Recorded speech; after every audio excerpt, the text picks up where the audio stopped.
be gathered to do what? To eat the dead body. So now we see that the coming of the Messiah is going to somehow be associated with dead bodies. But is this about his coming literally, or is this about his coming judgment? We have to see which one. But read this next part, verse 29. Immediately after the tribulation of those days. Immediately after the tribulation of those days. That means coming upon the Jews. You right? Go ahead.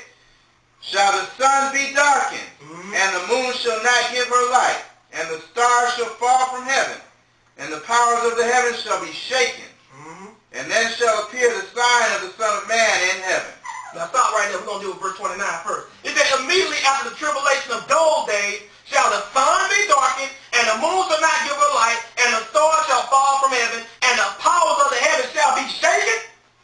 Now I know all y'all understand, surely that has not happened yet. That is the future. But is this literal?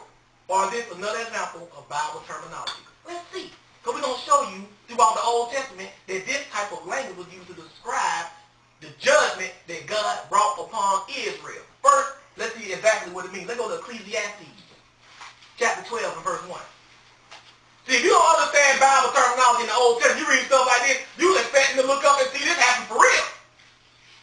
Jesus, who was well versed in the Old Testament, they called him the Word, knew what he was saying when he said this, and the disciples understood this too. Ecclesiastes, chapter 12 and verse 1. Now pay close attention to this. 12 and 1. Go ahead and read. Remember now thy Creator in the days of thy youth. He said, remember the Creator in the days of your youth. Remember God while you're young. Go ahead. While the evil days come not. While the evil days come not. Go ahead. Nor the years draw nigh, when thou shalt say, I have no pleasure in them. In other words, do it while you're young. Remember the Lord. Now, don't be sitting around saying, well, when I get old, I get off on all that God and all that Bible. So now, get with it now, young people. Go ahead. While the sun or the light or the moon or the stars be not darkened, nor the clouds return after the rain. Wait a minute. It says, while the sun or the light of the moon and the stars be not darkened, nor the clouds return after the rain. But he just called them evil days. In the Bible, whenever it spoke of evil days, it used poetic language and described it as the sun and the moon and the stars being darkened. Even the clouds sometimes. But I know some of y'all understand still, though, that still don't prove that Matthew 24 is not literal when they talk about the sun, the moon, and the stars being darkened and the stars falling from the sky. But let me show you that this has already been said, that it was going to happen in history before, and it's already been fulfilled. Yet you can't read nowhere in history where the sun, the moon, and the stars actually got dark. So either the Bible is lying or it's symbolic language. And we're going to show you that. Now, let's go to Isaiah 13 and pick it up in verse 1. We're going to show you that this has already have been said to have happened before. Isaiah 13 and 1. They're talking about that ain't happened yet. Well, if I can show you in this Bible, well, God said this was going to happen when he did something, and then God did something, but it didn't happen, either the Bible or God is lying, or you don't understand the Bible. And people have got so messed up by that sun, moon, and dark part, thinking it being literal, that everybody that's in the Bible, they think it's referring to the same event, even though in some cases, what it's talking about is hundreds of years apart. We never even seen that happen one time, but yeah, you can read in the Bible, it's going to happen at least 3 or 4 times, supposedly according to the Bible. Not us, the Bible. We're going to show you one example now.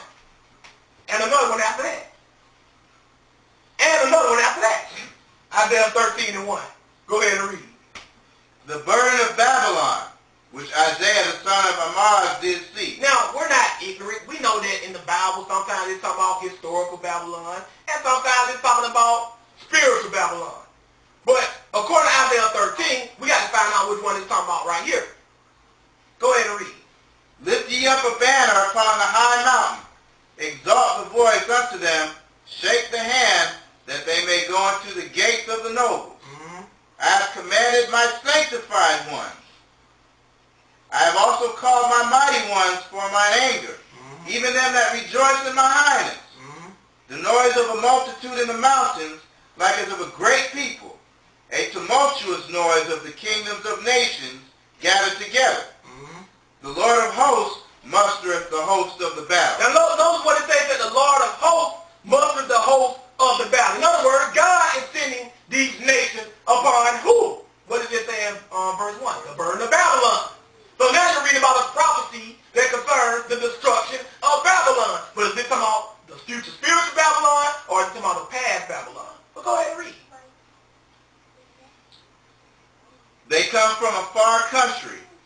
hand of heaven, even the Lord, and the weapons of his indignation. Wait a minute. They come from a far country, from the end of heaven, even who? The Lord. It said the Lord is coming. So how is the Lord coming? In the form of these nations. Did it say, the coming, so shall the coming of the Son of Man be? We're going to see that he's coming in the form, or should I say he came, Jesus, came in the form of the Roman Empire. Because it just said right here that the Lord is coming. It said even the Lord. But we just read a verse earlier that it said the nations are coming. That's how the Lord comes with his wrath through other nations. Everybody looking up thinking that, oh, they're going to Messiah out in Skyler. Don't get it twisted though. In Revelation, that's talking about a literal coming. He's going to actually be here. But what you're reading about in Matthew 24, though it sounds alike, we admit it, completely different. And we're going to show you that. Go ahead. To destroy the whole land. To destroy the whole land.